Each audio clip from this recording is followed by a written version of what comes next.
Hey guys, so today we're extending on 5D and we're looking at 5E, which is instead of just finding term by term with compound interest, we're essentially using the original compound interest we looked at in financial arithmetic to find future terms. So instead of having to go term 1, term 2, term 3, term 4, we can skip straight ahead and find whatever term number that we want.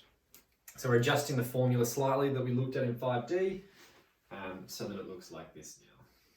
Which this is essentially what we went over in financial arithmetic. All the difference is the V's. So just some different terminology that we've used in this topic compared to financial arithmetic. But it's essentially the exact same formula, where you have the future value that you're trying to find, VO being the initial or the principal, and then the remaining, you got your rate and your number of compounding periods. We'll just do a couple of examples. Just a quick reminder in case you have forgotten what each of these mean. Initial, that's the term number you're trying to find. Got the rate. And remember, N stands for, or represents, compounding periods. So remember, N doesn't necessarily mean the number of years, it's the compounding periods. So if you're compounding over a 1 year period, but you're compounding monthly, then N is worth 12. If it was daily, 365, weekly, 52, whatever. You just need to adjust your compounding periods to represent how often your investment or your loan is compounding.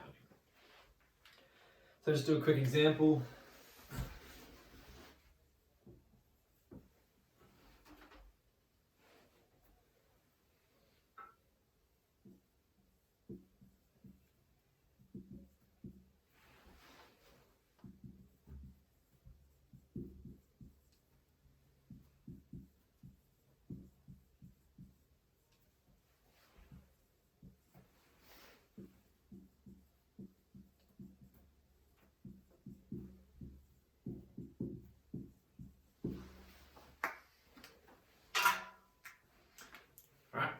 Pretty straightforward.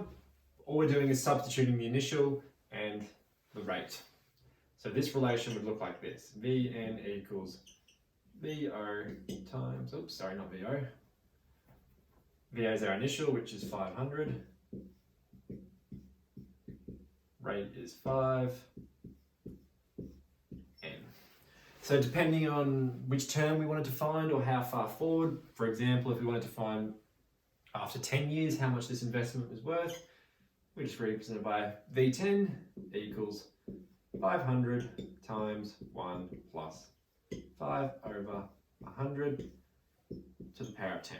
And then whatever that equals, that will tell us what the 10th term is. It's just much more efficient than having to type into the CAS and click enter 10 times or doing the same calculation 10 times over, just using the good old traditional compound interest formula. Now, depending on how often the compounding periods are, you will need to adjust your denominator in the fraction. It's just the same as the financial arithmetic notes that we went over. So if we were compounding monthly, our denominator would be 1200. If it was quarterly, our denominator would be 400. Weekly, 5,200. Fortnightly, 2,600. Daily, 36,500. I won't write that down because it should be in your notes from financial arithmetic. But consult those if you ever need reminding on what the denominator should be based off your compounding periods. Next, we've got reducing balance depreciation. Again, really, really similar.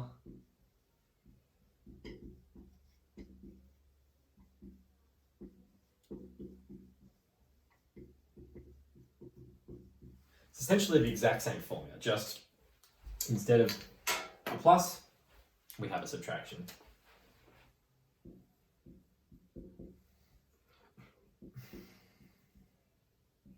So really, this shouldn't really be anything new.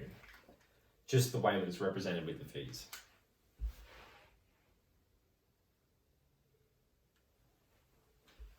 So let's say we've got a lawnmower worth 2,000. It's a really good ride one. depreciating at a rate of 3.2% per annum. Again, with this example, we're not asked to necessarily solve anything, but we are going to establish the recurrence relation or the rule.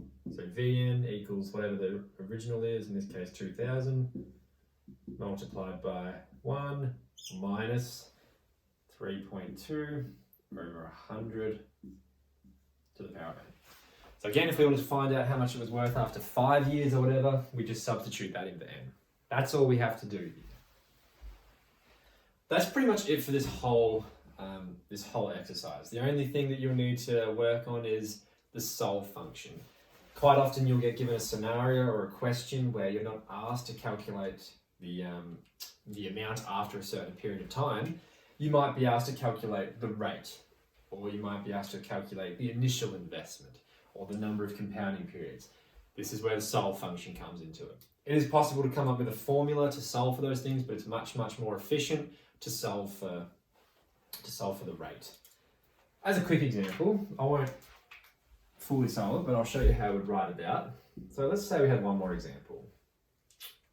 A computer worth $1,200.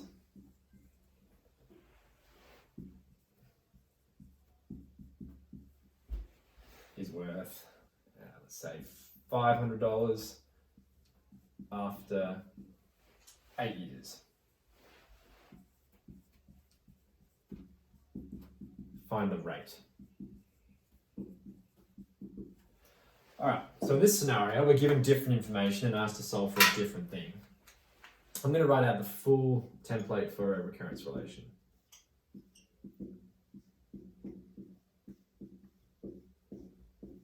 All right, now I'm going to put in values that I know are correct. So the computer was originally worth $1,200. That's my initial. This 500 represents what it is after a certain amount of time. So that's my Vn. Now the rate, that's what I don't know, so I'm going to represent that with R. N is the number of periods, in this case it's 8, so I'm going to write 8. Then I would just use my CAS. Oops. And solve for R in that case. So depending on the circumstances, you need to read the question properly, make sure you understand what variable or what part of the question is asking you to solve for, and then adjust it accordingly in the CAS. Make sure you come onto the meet, ask me as many questions as you want. Good job.